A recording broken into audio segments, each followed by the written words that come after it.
Hello, welcome. We're super excited to be here today. Over the next 25, maybe even 30 minutes, we're going to explore the latest trends, approaches, and best practices that are shaping the law firms. I want to do some introductions first, though. I'm Sabret Flocos. I'm the Director of Interiors in our HOK DC office, and I'm joined by my colleagues over across North America, all who have played a pivotal role in addressing law firms and designing their workspace or the modernization. Today, I'm joined by Caitlin Turner, who's our Director of Interiors in our Toronto studio, Cara MacArthur, who leads our interiors team out of LA, and Amy English, who is in Houston. Caitlin, Cara, and Amy, I look forward to our holistic view of us each diving into our geographic regions today. For those on LinkedIn, you may also participate in the conversation. Be sure to leave your questions and we'll make sure that we can get to them. If not, we'll be able to circle back and we can speak about that at the closing. All right, so let's begin. Caitlin, if you would start off the conversation and share how law firms differ from traditional workspaces in terms of expectations. Specifically, I know that you and I've spent a fair amount talking about the behaviors. Yeah, thanks, Brad.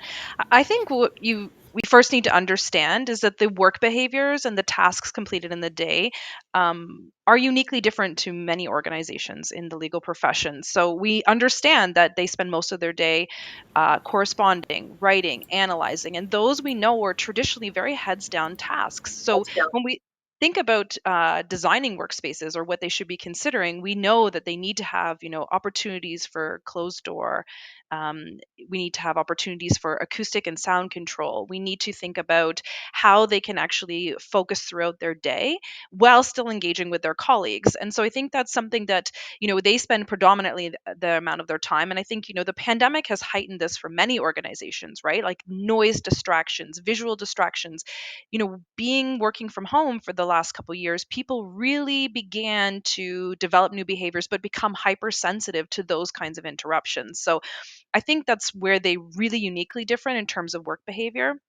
That being said, I think they're experiencing many of the same challenges that other organizations are experiencing. Thinking about attraction and retention, DE&I and A, right? Like how do we keep diverse talent within the legal profession? We also understand they're thinking about different elements in terms of like health and well-being, which I know we're going to talk about a little bit later. So when we think about designing legal workplaces and for the legal profession, I think we really need to understand that their work behaviors are uniquely different and therefore their space should also be uniquely different. That's great. Thank you. All right. So building on those themes we've already mentioned here, Amy and Kara, how are you seeing that by with our law firm's purpose of place and making sure that some of the strategies that we're seeing, are we seeing these are short term or are they going to be transformational in the legal workplace? If you do have that crystal ball and able to really look into that deeper. Sure. Well, Sabret, I don't know that I have a crystal ball, but what I can say is that we are definitely moving away from a hierarchical um, way that we design law firm offices. So no longer do you have multiple size desks and office spaces for the lawyers versus the partners versus the admin. We're really designing them to be one size or one or two sizes. So you have a partner office, you have an associate office, or some of them are just doing one size for all to make it even. So you're seeing that hierarchy break down a little bit. What you're also seeing is more shared administrative staff. So that means that we're able to use less real estate. It used to be 1 to 1 in a more traditional law firm setting. Now you're seeing anywhere from a 4 to 1 to 7 to 1 share. Mhm. And that's because I think a lot of lawyers are able to do a lot of their own work nowadays, that things are digital. And so that really is a design trend that we are seeing. Plus, administrative functions are able to work from home. So we are seeing lawyers allow their admins to work from home. which also is a very big change in how we design space.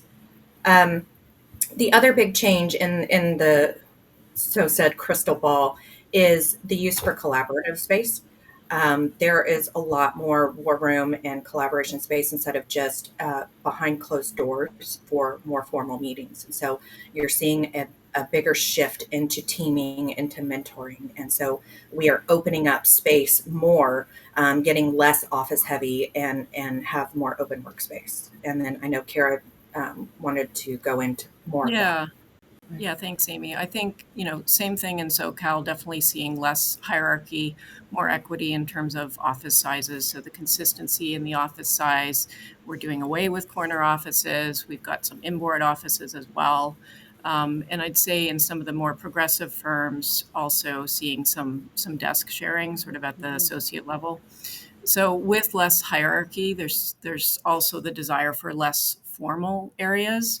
So breaking down the barriers, whether it's adding glass wall fronts to the offices so that you've got sight lines outside, you've got the daylight coming in, and you're able to connect with your colleagues that way. I think with the struggle of bringing people back to the office, having that visual connection is even more important so that they can see who is in the office and they're able to connect more in that way. And I think the other piece I would add was really around wellness. We know that that visual connection to the outdoors and having the daylight and views helps with productivity. It helps with your mental well-being, and providing the choice and providing the views to the outside. It I'm going to say mimics a little bit more their possible home work environment, and so I think that can help draw people back in. I think one thing too that our clients are sort of questioning is, okay, we want all these really rich amenities or alternative spaces, but that's where flexibility and optimization really comes in. So when we think about one size officing, you're able to sort of shrink some of the eye space, and then you really translate that back into more we or common spaces, right? So thinking about the one size officing, I think it allows for a lot more future flexibility, but it also allows you to optimize your floor plate, right? Because we understand space is at a premium in many of the cities that we are located in, but many of the North American cities truly. And so really thinking about how you can optimize that floor plate to create a high performance workplace that I think supports people's best work is really the end goal. And I just want to state the what we all know since we're all in different regions. But the office isn't just in Southern California. We're seeing Mhm. this across uh, North America, correct?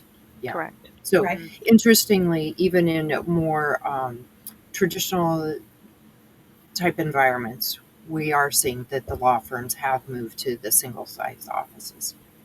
Hmm. Yep. That's great. What about, Caitlin, I know that you and I were speaking about what is the visual aspect of what we're seeing in offices. People are going to teaming. How are we starting to look at those sort of me- setups within the offices? I know that Cara had spoken about making sure we have wellness, that we have a lot of natural light. But are we seeing the need for attorneys to make sure when they are on teams that they don't see people passing by or that a client and confidentiality? Yeah, I think when we move towards these like amazing glass fronts that allow the daylight to penetrate further into the space, you also have to consider that they still have the need for heads down privacy or visual privacy when they're working. And so, I think there's two factors to that. One being, people actually physically in the office and users passing by. And so the way we combat that is if you move towards more glass front offices, then we think about how we can provision for visually private spaces on the practice floor. So as I mentioned, moving to sort of a one size officing will allow for you to have more meeting room and dedicated meeting room spaces on practice floors. But then we think about how we can make those, upgrade the acoustics, upgrade them was to have the ability to drop a blind or to, turn on a switch glass to have that sort of, confidentiality that they're so used to. And we also think about hybrid meetings, right? And so I think, historically, the legal profession didn't use technology in the same way as, say, like a tech firm or professional service firm. But the pandemic really changed that for them. They're working in a hybrid fashion, their clients are working in a hybrid fashion. Even the courts are doing virtual hearing rooms. So we need to think about the acoustics within the room, but also what is behind you, right? You don't want to have passersby. The courts are very particular about what can be seen on the screen. And so when we're thinking about this, we really need to think about the outcome you're trying to drive in a meeting space, and then what is that meeting being used for. And I think creating sightlines and TV sightlines are very important in the room, and then also thinking about the acoustics. So that's something that we're still navigating through, I think, in terms of the legal profession. But I think, they are also saying hybrid work is here to stay. So we really need to keep working through that.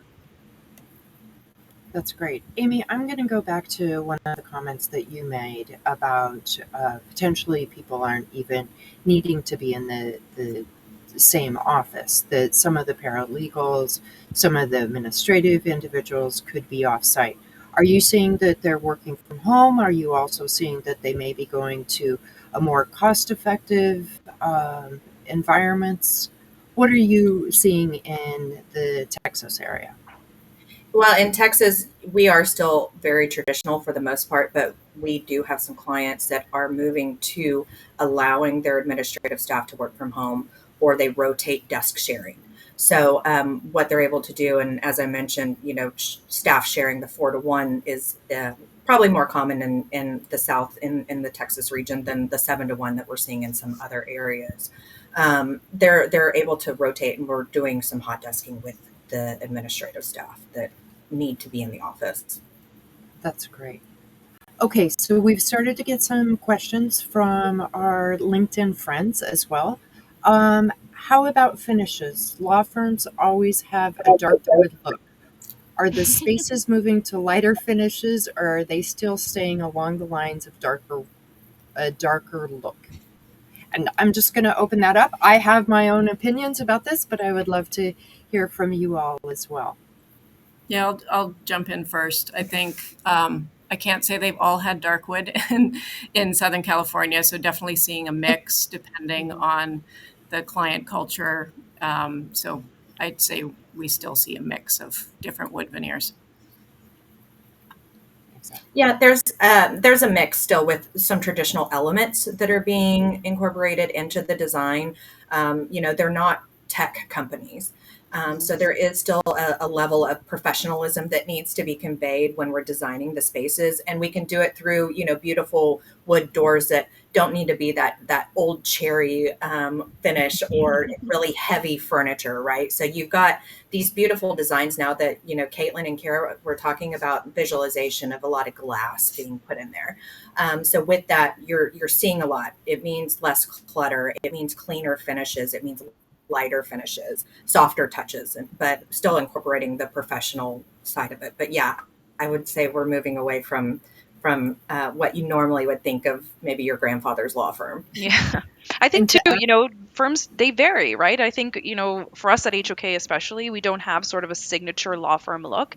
It's really your design partner's challenge to work with you to understand who and what message you're trying to convey in terms of your practice and in terms of your office, right? It's really people's first impression. And so I think we see differences of design across the board. And I want to add on too is that we are seeing that our law firm clients are taking on a much more active approach in sustainability. So Mhm. some of these materialities aren't that deeply processed materials, and that's something for HOK that's very important to us as well, is the sustainability approach and making sure that even if there isn't a plaque on the wall, that we are designing and making sure that we're selecting and being good stewards of the environment. Good point. Okay, so we got another question. Have you been seeing law firms shrinking their overall office lease size with universal office size implementation, or has there been an increased desire for collaboration space and in-office amenities, offsetting efficiency Mhm. gains that could have been universal office sized. I mean, I'll start. I think one of the things about one size officing is yes, there are gains to be made, but how substantial are they? How much are you shrinking your office by? I would say, a variety of clients that working with the Canadian market right now, they're not really reducing their square footage. They're just using it differently, or they're accounting for. I mean, the legal sector has seen exponential growth in the last 2 to 3 years, right? So they had people working from home, and so they didn't feel the crunch in their offices, but now as they return to work, they really need their real estate to work harder for them. So I think it depends based on the different practices, but I do think that as people return to office, one of the client questions we get from our clients, I'm sure you guys would agree, and it's really across all sectors, is as people work in hybrid work, can we reduce our square footage or our footprint? And we would say absolutely, but then they can't all come to work on Tuesday, Wednesday, Thursdays, right? And that's what we see, especially in the Canadian market. I'll let you guys speak to your own markets, but the drive to the downtown core is really on Tuesday, Wednesday, Thursdays, and so then you don't have opportunities really to reduce your real estate footprint. I don't know, Kara or Amy, if you're seeing similarities. It's very similar here. Where you have advantages to be able to reduce real estate is things like high density filing rooms, Yep. storage, and so that's where we're seeing and encouraging clients to step back some of their real estate that they're taking, so that we can maintain the office, so that we can maintain collaborative space. These virtual hearing rooms that are a little bit newer, besides just war rooms that you would take clients behind a closed door in. And so we're helping them to find savings in their real estate through those type of reductions, because what we hear from a lot of our clients is, Caitlin talked about the hybrid work schedule. People want all of their staff in the office, Hmm. right? And so how do we fit everyone in, fit them Hmm. nicely, allow them to have nice amenity space, while still having a cost saving in real estate? And so a lot of that is, let's get rid of the paper.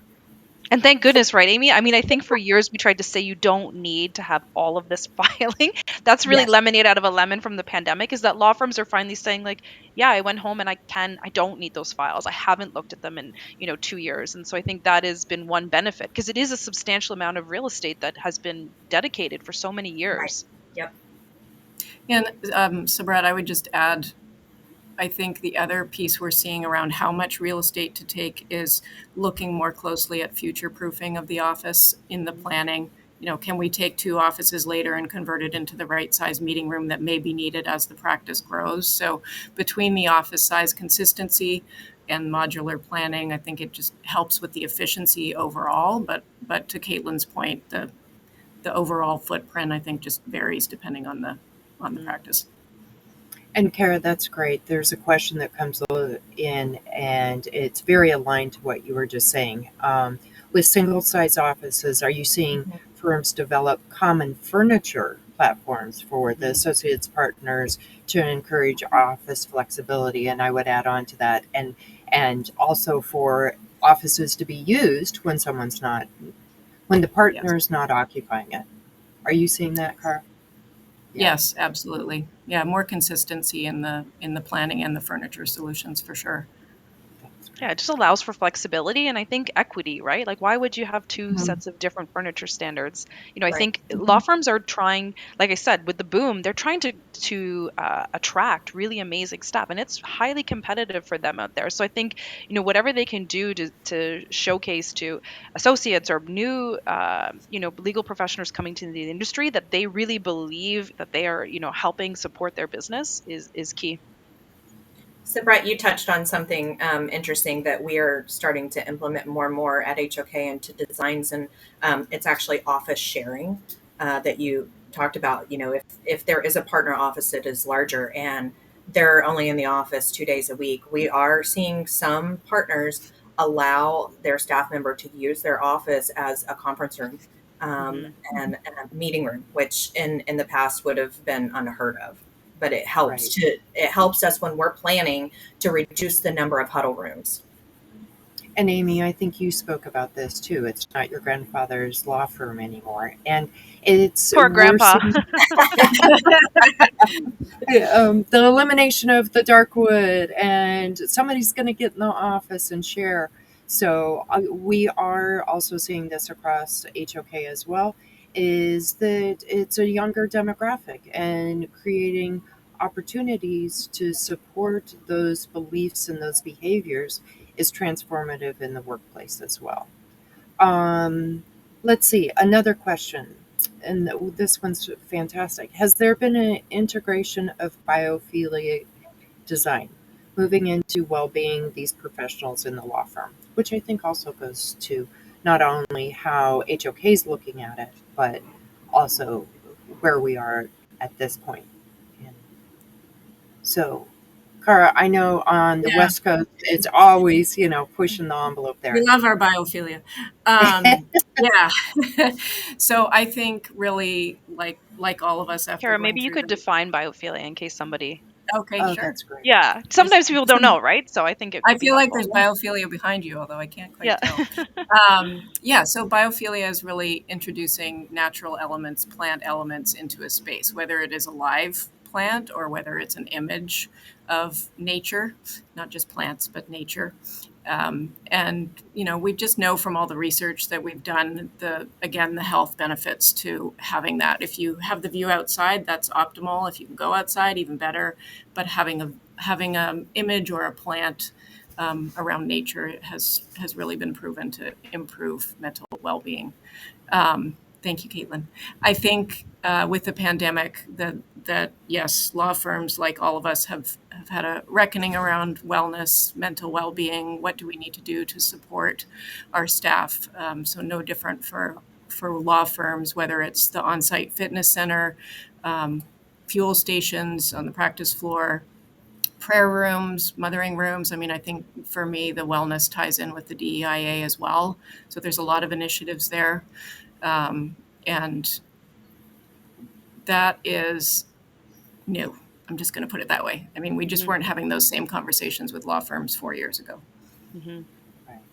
And I Very think it's much. scalable too, right? Because often our clients say, what should I be including? What is kind of industry standard? And what I would say is that it is a scalable thing. You can have a multi-purpose room that has some weights in it or a place to stretch, and you can have a fitness facility, right? I think it's understanding what are the amenities offered in your building, in your surrounding location, and then you can decide as a organization, where are you going to invest in terms of your own space.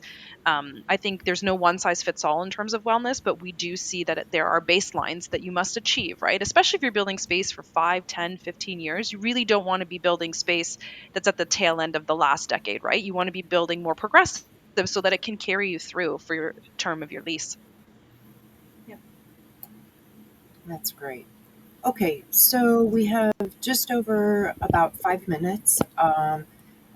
And I want to end with one final question, unless we get additional questions from the LinkedIn.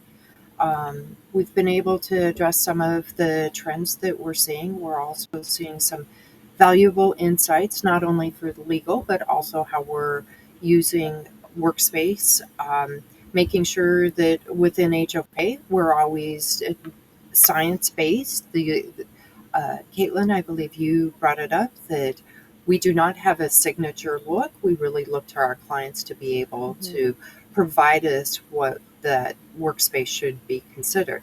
So, as we look into the long term, what do you envision the legal workplace beyond? And yeah, this is where we pull up our crystal balls. What do you see in the foreseeable future? And what may it look like in 2050 and beyond? That's a long time from now, I but know. we've made leaps and bounds in how we design law firms already. I touched already on the high density filing. We are still seeing that in some of our designs, but we're trying to shrink that floor plate. I can see by 2050, being completely paperless, Hmm. hopefully well before 2050. And then there was a lot of talk about virtual hearing rooms. What that has allowed us to do, the being virtual and allowing safe spaces for closed door conference calls, this allows the lawyers to go outside of just their own region for clients. So no longer are they contained to just, if they are, say, a Houston, Texas practice, they can start seeking clients outside of just Houston, outside of Texas, outside of, their state, and that puts them on a trajectory for partnership at a faster level. And they're able to use that space within the office to do that, through branding and graphics and just creating nice, inviting spaces. And what I'll end on is also ESG. So we're seeing still that focus on ESG, and so we're seeing a lot of clients ask us, "Hey, how can we help provide common areas of our space to some of our clients or some of the organizations that we're on the board of, that they can actually come in and use our space, cost free?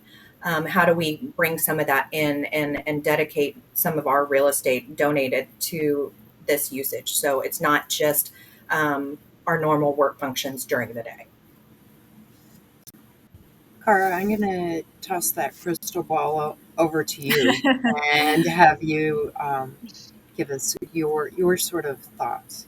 Sure. Just adding to what Amy was saying, I think really the idea of looking at space for law firms that is multi-purpose, right? I think we've had a lot of dedicated space for specific functions over the last 20 years, I'll say, and now we're looking at how do we provide collaborative space, whether it's a cafe area for the staff so that people can come together and spend time face to face with each other, even more important after this pandemic experience, but also to tie in with what Amy was saying is really well designed, well thought through space that's client facing. So the client relationship is still central to a law firm. Mhm. And how can we design spaces that are welcoming and flexible and tech enabled and all the good design qualities that we want for all of our spaces? How do we do that for client facing areas as well?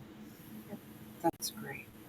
And And I don't Caitlin? really have much else to add. I think, for me, I truly believe that, law firms are not going to move to activity-based work or those types of elements. I do believe that their work behaviors are uniquely different. And so their office landscape will look different. The ecosystem of spaces that make up how they actually accomplish their tasks in the day won't change. But I think, they can take findings from other firms like professional service firms in terms of the way they approach wellness. I think, the client experience spaces, law firms tend, as Kara mentioned, to be really, specific in the way that they engage their clients, which other firms or other, sectors could look towards law firms to learn from. So I think there's always learnings, but I think 2050, for us as designers, is a very long ways away. Who knows what it will be, but I do believe, based on the work behaviors and the way that they mentor and engage, upcoming associates, I do believe that the office is here to stay for them and that they will be in office.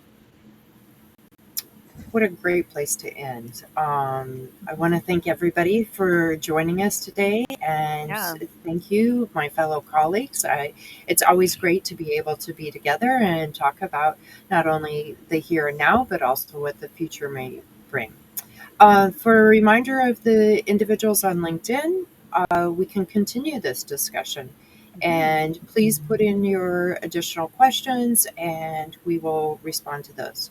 So thank you for joining us today and thank you very much. Yeah. Thank Bye you. all. Thank you all. Hi, all. Bye bye.